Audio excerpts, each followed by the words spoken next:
नमस्कार जी। बहुजन इंडिया, जय भीम सर। बहुजन India 24 news channel में आपका स्वागत है सर। आज दलितों की तरफ से जो है धरना प्रदर्शन किया जा रहा था। आप यहाँ गोहाना पहुँचे हैं और बहुत ज़्यादा संख्या में जो है ज़्यादातर युवा साथी जो है आज सड़कों पे थे। किसी ने थालियाँ बजाकर जो है विरोध प्रदर्शन किया, किसी ने किसी प्रकार से जो है रोष प्रदर्शन किया।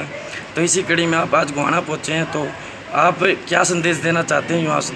देखिए, मैं अपने समाज के लोगों को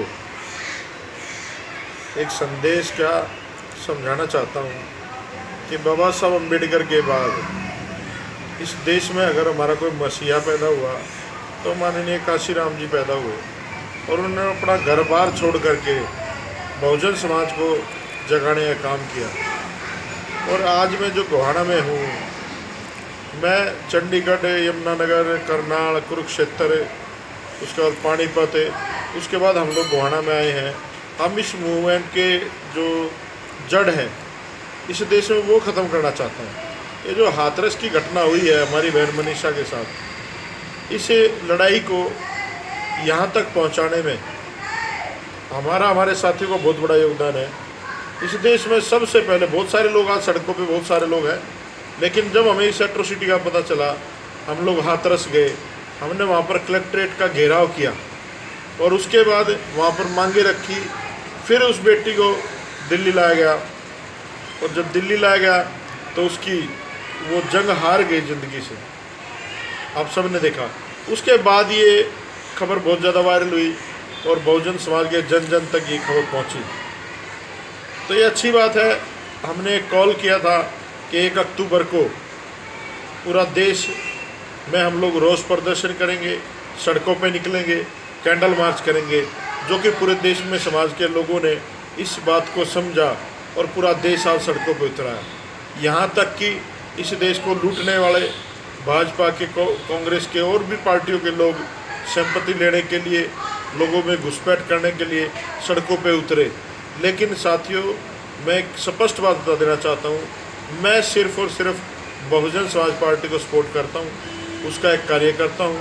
मान्यवर साहब काशीराम बाबा साहब अम्बेडकर की आइडियोलॉजी को हम लोग मानते हैं और ये लड़ाई यहाँ पर रुकेगी नहीं।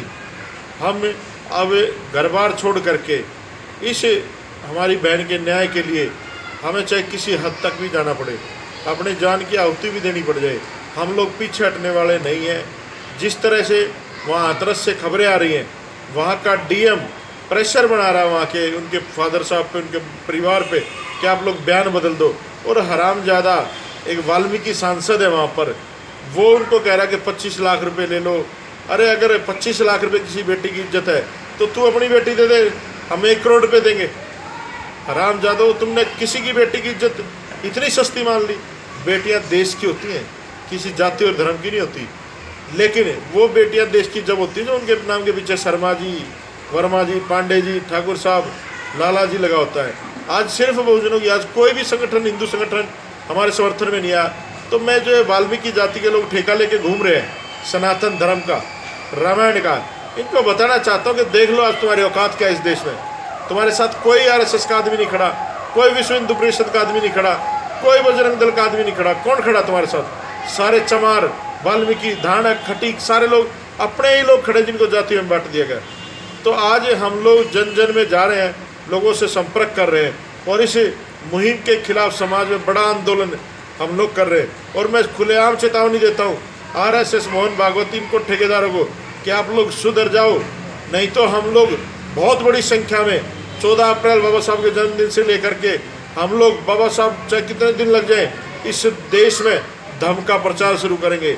बहुजन समाज को बौद्ध की तरफ लेके जाएंगे, फिर पता चल जाए तुम्हारी औकात क्या है। तो सुधर जाओ समय रहते, नहीं तो तुम जो माइनॉरिटी में हो तुम लोगों ने बेवकूफ़ बना करके सबको इस देश पे कब्जा किए हुए। तो मेरे समाज के लोगों, आप लोग समझो, बाबा साहब अम्बेडकर बौद्धिस्ट थे, हम सबको बौद्धिस्ट होना है और इस समाज को बचाना। जिस प्रकार से मनीषा को देर रात तक बगैर नंबर प्लेट की गाड़ी से वहाँ से निकाला गया और देर रात उसका दाह संस्कार किया गया, तो आप लोग वहाँ गए थे। सुनने में आया था कि संदीप वाल्मीकि ने जो दोषियों का सर काट के लाएगा उसको 50 लाख रुपए जो है देने का काम करेंगे। 1 करोड़। देखिए, इसकी कोई सज़ा नहीं है। जो उन्होंने किया। उसके घर वालों से पूछ लो कितने पैसे चाहिए और उन बलात्कारियों को हमारे हवाले कर दो। कोई सीमा नहीं, जितना मांगे उतना देंगे। इस बहुजन समाज के पास बहुत पैसा है, हमारी बहन की इज्जत से बढ़ के हमारे लिए पैसा नहीं है। तो वहाँ पर जो पुलिस ने किया, जो वाल्मीकि समाज है, बहुजन समाज है, सिस्टम ने पूरे समाज का बलात्कार किया। रात को 3 बजे हमारी बहन को जलाया गया पुलिस की तरफ से, संस्कार नहीं हुआ। जब तक वो पुलिस वाले सारे के सारे टर्मिनेट नहीं होंगे, उनके ऊपर 302 का मुकदमा दर्ज नहीं होगा, SC/ST कानून नहीं लगागा और वो जेल में नहीं जाएंगे, ये लड़ाई रुकने वाले नहीं है। मोदी और योगी सुन लो, तुम्हारी औकात दिखा कर रहेंगे हम लोग। हम इस देश के मूल निवासी हैं। तो पूर्व में जो हमने देखा कि यमुनानगर में रमन वाल्मीकि हत्याकांड हुआ, वहाँ पर भी आप पहुँचे थे और उसके बावजूद जो है आंदोलन कर्मियों पर जो है प्रशासन की तरफ से दबाव बनाया गया और केस या धारा 144 के तहत मुकदमे दायर किए गए। इन बातों को लेकर आप क्या कहना चाहते हैं? देखिए, मुकदमे कितने दर्ज कर लो भाई, हमें फ़र्क नहीं पड़ता, जेलों में डाल दो, फ़र्क नहीं पड़ता। लेकिन कुछ लोग जो है ना, जैसे रमन वाल्मीकि के यहाँ पर हमने देखा, वहाँ पर कोई शोक सभा नहीं थी। उन लोगों ने सिर्फ वहाँ पर राजनीति की, इसलिए वो लड़ाई कमज़ोर पड़ गई। लेकिन हम वो लड़ाई भी कमज़ोर नहीं होने देंगे। जो हम लोग सामाजिक न्याय मार्च निकाल लेंगे पूरे देश में, वो उसी के लिए हम लोग निकाल रहे हैं कि हमारे ऊपर जो एट्रोसिटी है वो रुके और कानूनी प्रक्रिया ठीक से काम करे। आज आप गोहाना पहुँचे हैं, गोहाना वासियों को आप क्या संदेश देना चाहते हैं? मैं गोहाना वासियों को एक संदेश देना चाहता हूँ। गोहाने में दलाल बहुत हैं, ठीक है, इन दलालों से बचो। कुछ लोगों ने शहीदों की शहादत को भी बेचा है। तो आप लोग पहचानो अच्छे लोग कौन है, बुरे लोग कौन है ना। जो समाज में अच्छा काम कर रहे हैं उनका साथ दो, जो समाज में गलत काम कर रहे हैं उनका साथ ना दो। धन्यवाद।